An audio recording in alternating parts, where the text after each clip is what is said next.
Ce 15 juin dans Touche pas à mon poste, Gilles Verdet a affronté ses camarades dans un débat sur l'écologie. Le chroniqueur a révélé comment il prend soin de la planète à son niveau et s'est heurté à une vague de commentaires indignés.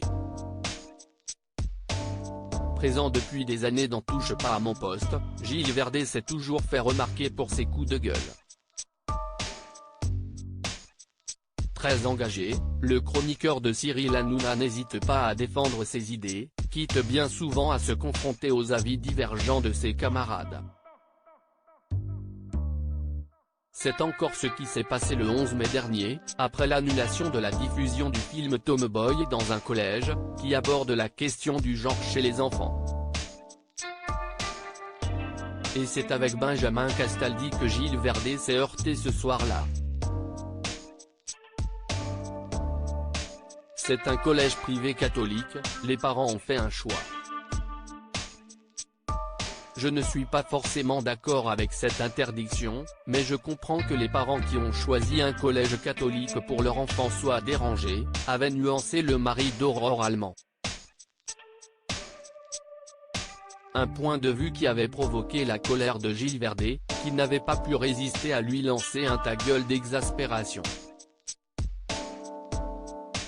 C'est absolument scandaleux, c'est de la censure, s'était emporté le chéri de Fatou.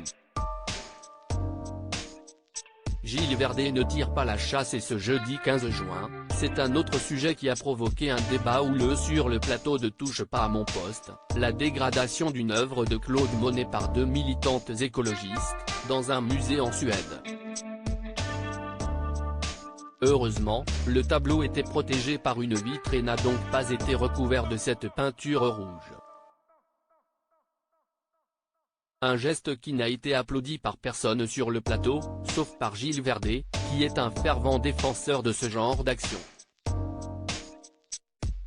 De Valérie Benaïm à Hugo Manos, en passant par Géraldine Maillet et Nicolas Pernikov, aucun chroniqueur n'a soutenu son point de vue. Vous faites quoi vous pour l'écologie ? A fini par s'emporter Nicolas Pernikov.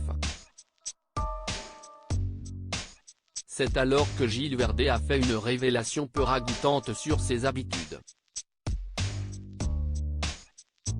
Je ne tire pas la chasse, voilà, j'agis concrètement pour la planète, a-t-il expliqué, essuyant une vague d'indignation sur le plateau. Moi j'utilise pas d'eau, j'ai des toilettes sèches, a révélé Nicolas Pernikov, qui a été applaudi par ses camarades. Vexé, Gilles Verdet a ajouté qu'il ne tire la chasse d'eau qu'une fois par jour. Une habitude dégoûtante pour certains, mais importante pour lui.